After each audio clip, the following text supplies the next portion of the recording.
সুপ্রিয় শিক্ষার্থীবৃন্দ, আশা রাখি তোমরা সবাই ভালো আছো। তোমরা যে যেখান থেকে দেখছো এবং শুনছো সবাইকে অসংখ্য ধন্যবাদ জানিয়ে আমরা আজকে আবার একটি নতুন ক্লাসে চলে এসেছি। তোমরা বই খাতা নিয়ে বসে পড়ো। আজকে আমরা তোমাদেরকে নবম এবং দশম শ্রেণীর সাধারণ গণিত বিষয়ে 13 অধ্যায়ের আমরা ধারা নিয়ে তোমাদের সাথে কথা বলবো। তো তোমরা বই খাতা নিয়ে বসে পড়ো। আজকে আমরা তোমাদেরকে সাধারণ গণিত বিষয়ের ধারা 13তম অধ্যায়টি পড়াবো।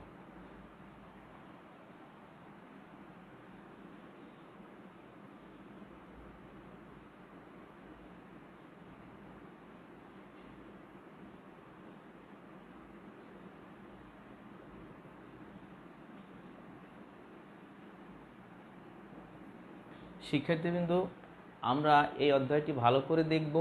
এর কারণ হলো এই অধ্যায়টি আমাদের যেমনি জেনারেল ম্যাথে আছে ঠিক এইরকম হায়ার ম্যাথে আছে।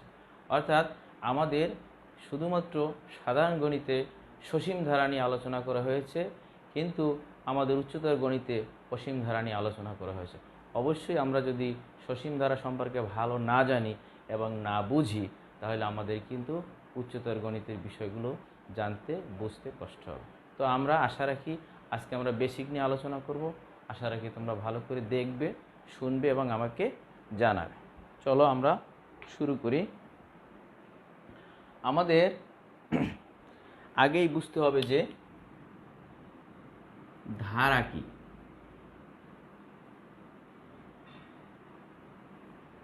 আমরা এটাকে বলি ইংলিশে সিরিজ। তোমরা জানো আমরা স্বাভাবিক চলতে গিয়ে, বলতে গিয়ে, কথা বলতে গিয়ে অনেক সময় ধারা কথাটি ব্যবহার করে থাকি। যে তুমি এই কাজটা করলা, এটা কেমন ধারা হলো এই কাজটা। অর্থাৎ একটা কাজ যদি নির্দিষ্ট কিছু নিয়ম মেনে চলে, একই রকম কিছু নিয়মের ভিতরে আবদ্ধ থাকে, তাহলে সেইটাকে আমরা ধারা বলে থাকি। তো আমরা আজকে দেখব আমাদের গণিতের ধারাটা কীরকম। তোমরা দেখবা আমরা স্বাভাবিক জীবনে চলতে গিয়ে, যেমন যদি কারো একটা দোকান থাকে, তাহলে দোকানে আমাদের দেখা যায় যে সে যে দোকানের যে তার দ্রব্যাদি থাকে সেটা সে একটা নির্দিষ্ট নিয়মে সাজিয়ে রাখে। আবার আমরা কথাবার্তা বলার সময় আমরা যে গণিতের যে সংখ্যাগুলো বা অঙ্কগুলো শিখেছি, 1 2 3 4 5 6, এই যে নিয়মতান্ত্রিকভাবে বলা 1 2 3 4 একের পর এক, এইটাকে আমরা বাংলায় বলি অনুক্রম, ইংলিশে বলি সিকোয়েন্স। তাহলে আমাদেরকে ধারা শেখার আগেই শিখতে হবে সিকোয়েন্স কি। আমরা এই ধারা শেখার আগেই আমরা শিখব অনুক্রম কি। ইংলিশে বলি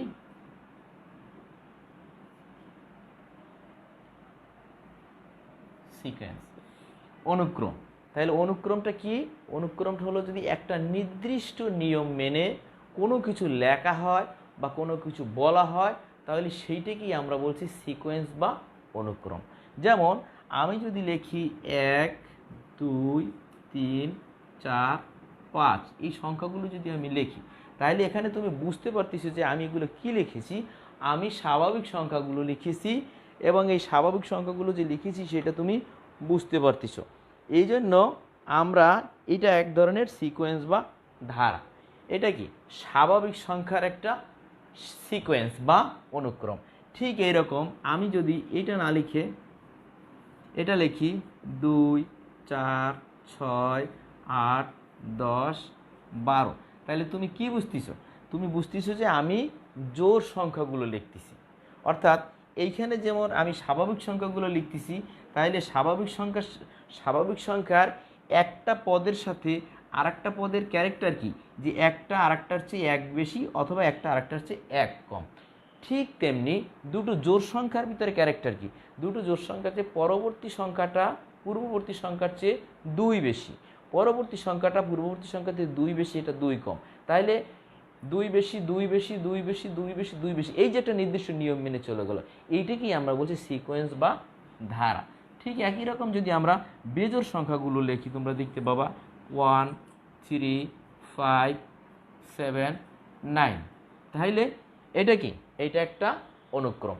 তাহলে এটাকে স্বাভাবিক সংখ্যার একটা নির্দিষ্ট নিয়ম মেনে চলে, এই জন্য এটাকে আমরা বলছি একটা অনুক্রম। স্বাভাবিক সংখ্যার ভিতরে জোড় সংখ্যা একটা নির্দিষ্ট নিয়ম মেনে চলে, এই জন্য এটাকে আমরা বলছি অনুক্রম। এখানে বেজোড় সংখ্যাগুলো আমরা লিখেছি 2n-1, এটা একটা অনুক্রম। তো শিক্ষার্থীবৃন্দ, তোমরা দেখতে পাচ্ছ আমরা তাহলে সহজ করে কি বলবো, আমরা সহজ করে বলতেছি যে যদি গণিতের সংখ্যাগুলো একটি নির্দিষ্ট নিয়ম মেনে পর পর বসানো হয় বা সাজানো হয়, তাহলে সেই সংখ্যাগুলোকেই আমরা বলছি, সেই সংখ্যাগুলোকেই আমরা বলেছি কি, আমরা বলেছি সিকোয়েন্স। সেই সংখ্যাগুলোর যে নির্দিষ্ট নিয়মটা, সেইটাকে আমরা বলছি সিকোয়েন্স। তাহলে আমরা আবার বলি, স্বাভাবিক সংখ্যা একটা নির্দিষ্ট নিয়ম মেনে চলে, জোড় সংখ্যা একটা নির্দিষ্ট নিয়ম মেনে চলে, বেজোড় সংখ্যা একটা নির্দিষ্ট নিয়ম মেনে চলে। এই রকম একটা নির্দিষ্ট নিয়ম মেনে যদি কতগুলো সংখ্যাকে পরপর সাজানো হয়, তাহলে তাদের যে সেট, সেই সেটকেই আমরা বলেছি অনুক্রম বা সিকোয়েন্স। তাহলে আমাদেরকে সর্বপ্রথম কি শিখতে হবে, অনুক্রম বা সিকোয়েন্স। শিক্ষার্থীবৃন্দ, তোমরা বুঝতে পারছো যে আমরা সিকোয়েন্স সম্পর্কে কি বলেছি। এখন আমরা যদি এরকম আরও একটা লিখি, যেমন আমরা লিখলাম 3 + 7, তাহলে এখান থেকে এটা 4 বেশি, তাহলে তারপরে 11-এর পরে 15। তাহলে এটা আমরা কি দেখতে পাচ্ছি যে এটার থেকে এটা 4 বেশি, এটার থেকে এটা 4 বেশি, এটার থেকে এটা 4 বেশি। তাহলে এটা একটা নির্দিষ্ট নিয়ম মেনে চলে। তাহলে কোনো যে সকল পদ এরকম কোনো নির্দিষ্ট নিয়ম মেনে চলবে, আমরা সেই নিয়মটাকেই বলবো সিকোয়েন্স বা অনুক্রম। এই যে নিয়মটা মেনে চলে, এই নিয়মটা কি বলে, অনুক্রম, ইংলিশে বলে সিকোয়েন্স। এখন এইরকম নির্দিষ্ট নিয়ম মেনে চলে যে সংখ্যা, যে অঙ্ক প্রতীক, তাদেরকে যদি যোগ চিহ্ন দিয়ে একত্র করা হয়, তাহলে তাদের সেটকে আমরা বলবো ধারা।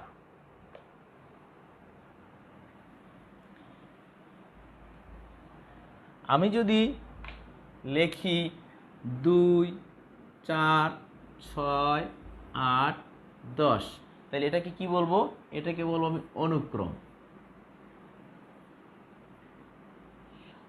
এবং এটাকে, এর প্রত্যেকটাকে কি বলে, প্রত্যেকটাকে বলে পদ।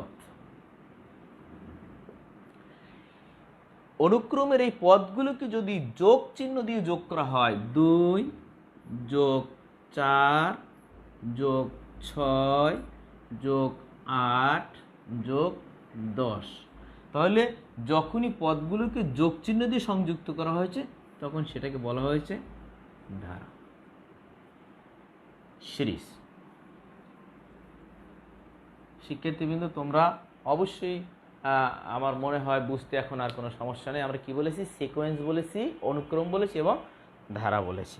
তাহলে ধারা কি হবে, ধারা যদি কত সিকোয়েন্সের পদগুলোকে যদি যোগ করা হয়, তাহলে তাদের কি বলা হবে, ধারা। 2, 4, 6, 8, 10, এটা কি অনুক্রম। এটাকে 2 + 4, 4 + 6, 6 + 8, 8 + 10, এই যে যোগ চিহ্ন দিলাম, এখন এটার নাম হলো কি, ধারা। চলো এবার আমরা পরবর্তী টার্মে চলে যাই। এখন আমরা দেখতে পাবো ধারা কয় প্রকার। ধারা হলো আমাদের প্রথমত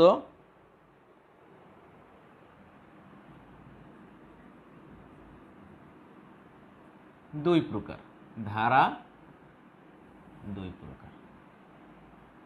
একটা নাম হলো সসীম বা শান্ত,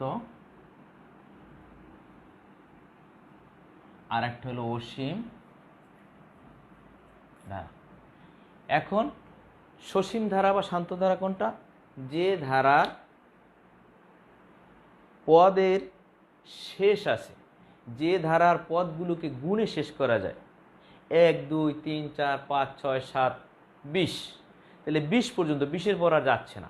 তাইলে যে ধারার সর্বশেষ পদ আছে, অর্থাৎ যে ধারার পদগুলোকে গণনা করা যায়, গণনা করে শেষ করা যায়, সেটিকে বলা হয় সসীম ধারা বা শান্ত ধারা।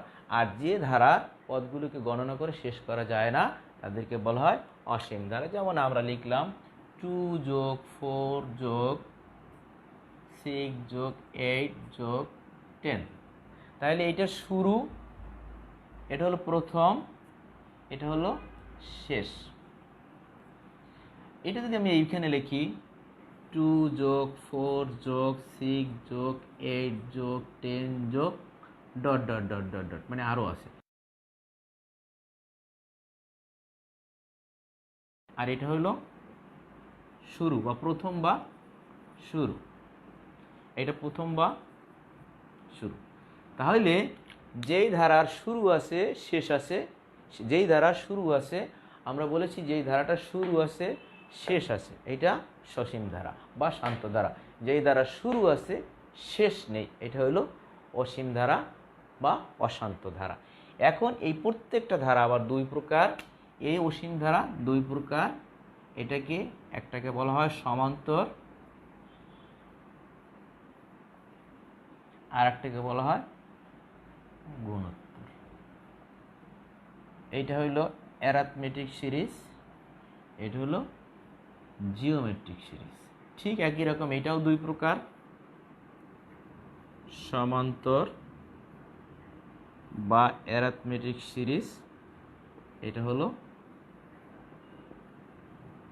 গুণোত্তর বা জিওমেট্রিক সিরিজ। তো শিক্ষার্থীবৃন্দ, আমরা কি পেলাম? আমরা পেলাম ধারা কাকে বলে, অনুক্রম কাকে বলে। ধারা কয় প্রকার? ধারা দুই প্রকার, একটা সসীম ধারা, একটা অসীম ধারা। এবং সসীম ধারা যেই দ্বারা শুরু আছে শেষ আছে তাকে বলা হয় সসীম ধারা, যেই দ্বারা শুরু আছে শেষ নেই তাকে বলে অসীম ধারা। সসীম ধারা দুই প্রকার, সমান্তর ধারা এবং গুণোত্তর ধারা। অসীম ধারাও দুই প্রকার, সমান্তর ধারা এবং গুণোত্তর ধারা।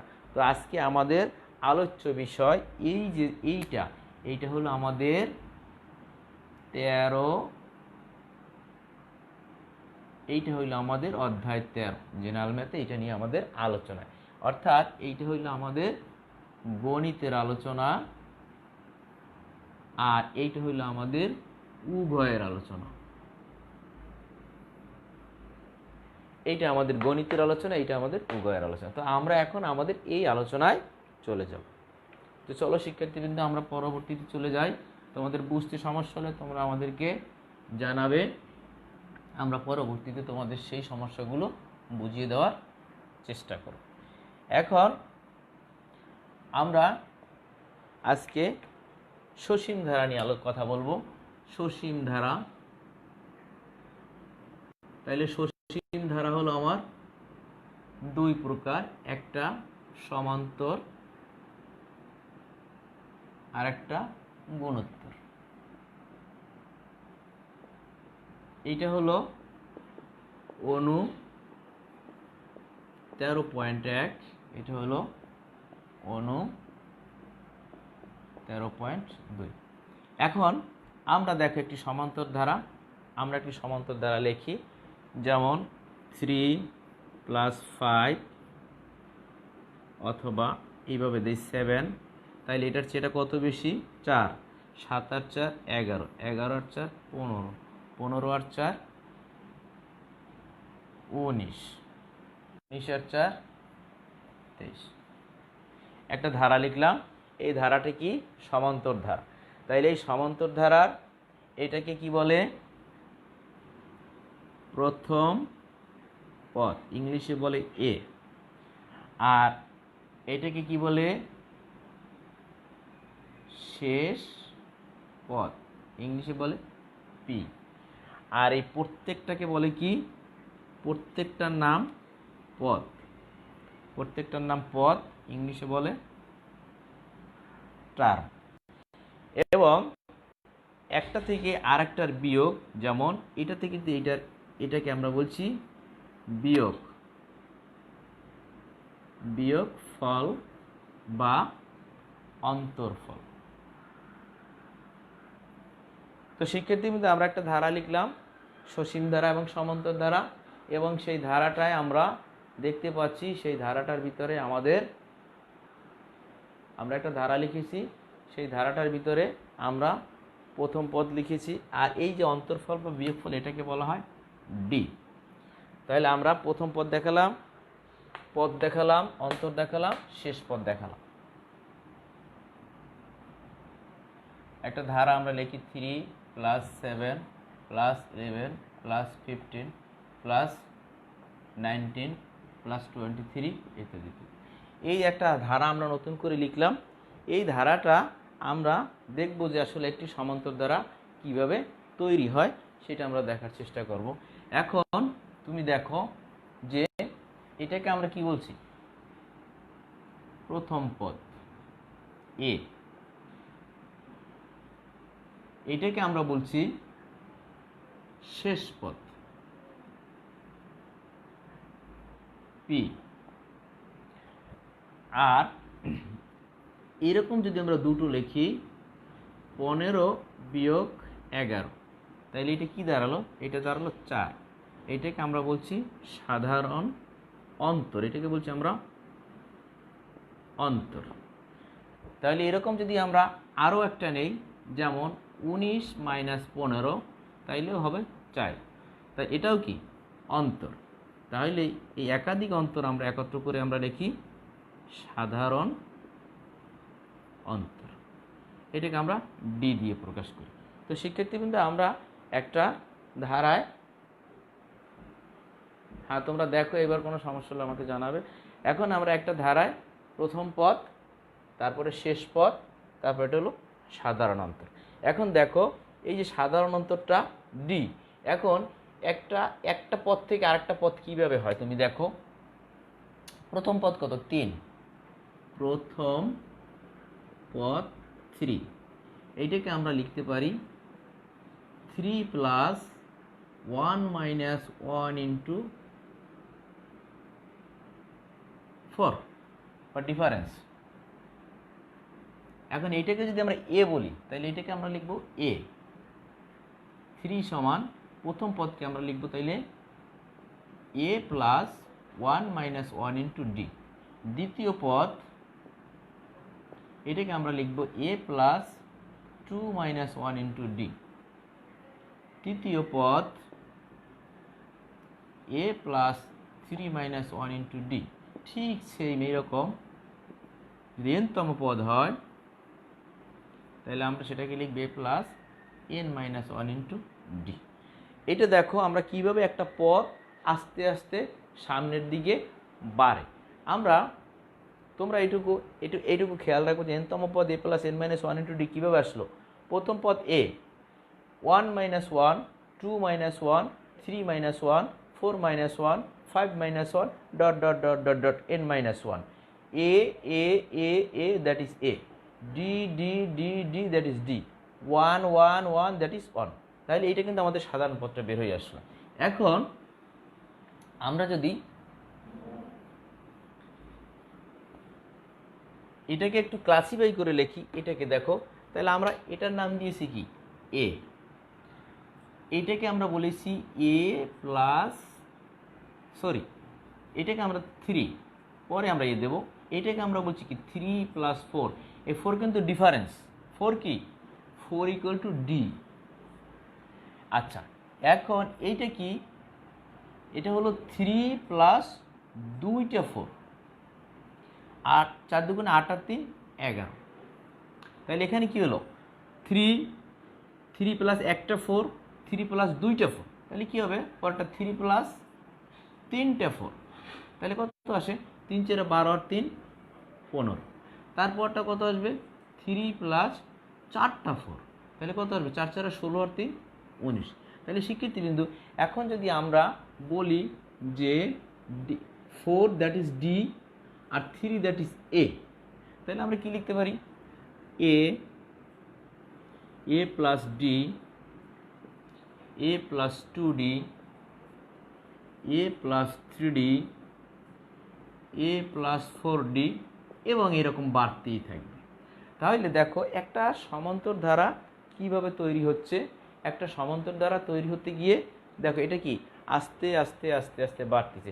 শিক্ষার্থী কিন্তু তুমি একটু ভাবার চেষ্টা করো, আমার দিকে একটু খেয়াল করো, একটা ডি, একটা এ প্লাস ডি, একটা ডি, এ প্লাস 2d, দুইটা ডি, একটা বাড়ছে, এখান থেকে এটা একটা বাড়ছে, এ প্লাস 3d একটা বাড়ছে, এ প্লাস 4d একটা বাড়ছে। উল্টো বলো, এ প্লাস 4d, এ প্লাস 3d একটা কমছে, এখান থেকে এখানে একটা কমছে, এ plus 3d, A plus 3d, A plus 2d একটা কমছে, এ প্লাস শুধু ডি একটা কমছে, এ শুধু এ ডি নাই। তাহলে মানেটা কি? তার মানেটা হলো আমরা এইভাবে লিখতে পারি, লাস্টেরটা যদি পি হয় তাহলে এখান থেকে একটা কম, এ প্লাস এ মাইনাস পি, কারণ এখান থেকে এটা একটা কম, এখান থেকে এটা একটা কম, এখান থেকে এটা একটা কম, তাহলে এইটা যদি পি হয় তাহলে এখান থেকে একটা কম, একটা ডি কম, সরি এটা হবে কি পি মাইনাস ডি। তাহলে তার আগেরটা কী হবে? পি মাইনাস দুইটা ডি কম। তার আগেরটা কী হবে? পি মাইনাস তিনটা ডি কম। তাহলে দেখো শিক্ষার্থীবিন্দু, পুরো লাইনটা যদি একটা ধারা আমরা কল্পনা করি এস, তাহলে সেই ধারাটা এইরকম যদি বাড়ে A plus D, A plus 2d, A plus 3d, A plus 4d, dot dot dot dot dot dot dot dot, লাস্টে যদি হয় পি, তাহলে P, P minus D, P minus 2d, P minus 3d, এবং এইভাবে কমতে থাকবে। এইভাবেই কিন্তু একটা টোটাল ধারাকে এইভাবে লেখা হয়। আমরা দেখো এই ধারাটাকে এখন একটু ছোট করে মিনিমাইজ করে লিখি, সুন্দর ছোট করে, তাহলে দেখি কেমন হবে। যেমন এই ধারাটাকে এখন আমরা লিখতে পারি যে এটা একটা ধারার সমষ্টি, এটার নাম এস এন। এটাকে আমরা লিখতে পারি এ plus D, A plus 2d, এরকম বাড়তে থাকবে বাড়তে থাকবে বাড়তে থাকবে বাড়তে থাকবে। তার মানে এটা পি, তার আগেরটা হবে পি মাইনাস একটা ডি, তার আগেরটা হবে পি মাইনাস দুইটা D, dot dot dot dot এভাবে। তাহলে এইটা একটা সমান্তর ধারা। এটাকে আমরা উল্টিয়ে লিখি, আবার এস এন, ওইটাকে আমরা আগে লিখি P plus P minus D plus P minus 2d plus এটা হলো কি এ মাইনাস 2d, এটা প্লাস তারপর হবে এ প্লাস ডি, তারপর হবে শুধু এ। এখন দুটোকে আমরা যোগ করে দেই, তাহলে এটা যোগ করলে কী হবে? এস এন হবে 2 ইকুয়াল টু, এ দুটো যোগ করলে এ প্লাস পি, এখানে ডিডি কাটা যাবে, এখানে যদি ডিডি কাটা যায়, এখানে যদি ডিডি কাটা যায়, তাহলে আমাদের আসবে এ প্লাস পি, এইটা কাটা যাবে, ঠিক সেম এটা কাটা যাবে, তাহলে থাকবে এ প্লাস পি, এটা কাটা যাবে, থাকবে এ প্লাস পি, এখানে হবে এ প্লাস পি। তাহলে দেখো শিক্ষার্থীবৃন্দ, আমরা একটা প্লাস পি, দুইটা, তিনটা, চারটা, পাঁচটা, এইখানে মাঝখানে আরও আছে অনেকগুলো ডট ডট ডট ডট, তাহলে আমরা জানতে পারতেছি না। তার মানে 2SN ইকুয়াল টু হলো অনেকগুলো এ প্লাস পি। তাহলে অনেকগুলো যদি অগণিত হয়, যদি আমরা জানতে না পারি, তাহলে সেটাকে আমরা বলছি এন সংখ্যক। তার মানে এন সংখ্যক এ প্লাস পি। এখন বা এখান থেকে শুধু এসএনটা রাখো, তাহলে আমাদের 2টা এখানে চলে আসবে n/2, এখানে হবে এ প্লাস পি। এখন শিক্ষার্থীবৃন্দ, এই পি এর মানটা কত? পি হলো লাস্ট পদ। এই পি এর মানটা কিন্তু একটু আগে তোমাদেরকে আমরা দেখিয়েছি, আবার তোমাদেরকে আমরা দেখাই পি এর মানটা কত আসে। যেমন পি এর মান আমরা বের করব, তাহলে পি এর মান, তাহলে পি এর মান হচ্ছে প্রথম পদ এ, দ্বিতীয় পদ, এটা আমরা কি প্রথম পদ এ, তাহলে এটা কীভাবে হবে? এ প্লাস 1 মাইনাস 1 ইন্টু ডি। দেখো শিক্ষার্থী, কিন্তু 1 কাটা গেলে 0, 0 ইন্টু ডি 0, তার মানে এই থাকে। এখানে দ্বিতীয় পদ আমাদের কী বের হয়েছিল? দ্বিতীয় পদ বের হয়েছিল এ প্লাস ডি, তাহলে এ প্লাস ডি হবে এ প্লাস 2 মাইনাস 1 ইন্টু ডি। দেখো তো শিক্ষার্থী, এ প্লাস ডি হয় কিনা, কারণ 2 থেকে 1 গেলে থেকে 1, তাহলে একটা ডি প্লাস এ প্লাস ডি। ঠিক একই রকম তৃতীয় পদ এ প্লাস 2d, তাহলে এ প্লাস 2d কী হবে? এ প্লাস 3 মাইনাস 1 ইন্টু ডি। তাহলে তুমি এটার দিকে একটু খেয়াল করো, এর ক্ষেত্রে আমরা অনেকগুলো পদ এরকম লিখতে থাকি, তাহলে কী দাঁড়ায়? এ এ এ এ, that is A, 1 2 3 4 4 4 5 6 7 8 9 n, minus 1 1 1 1 1 1, that is 1, D D D D D, that is D. এইটাকে আমরা বলছি শেষ পদ অথবা এনতম পদ। কি বলছি আমরা? এনতম পদ। তাইলে এই এনতম পদটা A plus N minus 1 into D. তাইলে আমাদের পি এর মানটা কত আসে দেখো, তাহলে আমাদের এই পি এর মানটা আসে এ, এবার এই পি এর মানটা আসে এইটা, A plus N minus one into D. শিক্ষার্থীবৃন্দ, এখন এটাকে আমরা আরেকটু সিম্পলিকরণ করি, তাহলে দেখা যাবে আমাদের সমস্যাটা আমরা প্রায় সমাধান করে ফেলেছি। তাহলে দেখো এটাকে আমরা এখন কি লিখতে পারি, বা S N equal to N by two, এখানে কি দাঁড়ালো, A A two A plus N minus one into D প্রমাণিত। এটা কি, এটা কিন্তু আমাদের একটা প্রশ্ন, যে তাহলে প্রশ্নটা কি, প্রশ্ন হলো দেখাও যে বা প্রমাণ করো যে, প্রমাণ করো যে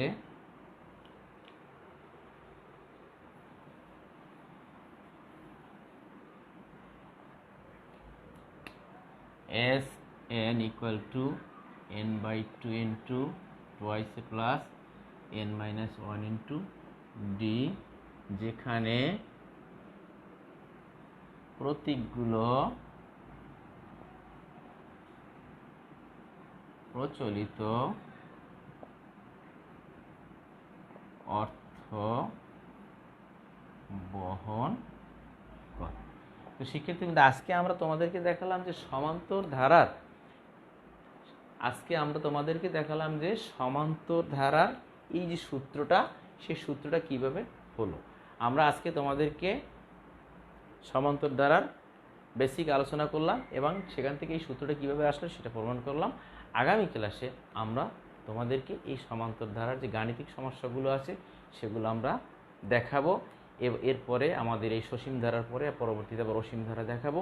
তো শিক্ষার্থীবৃন্দ, তোমরা যারা আমাদের কাছে সাথে ছিল সকলকে আমরা ধন্যবাদ জানাচ্ছি।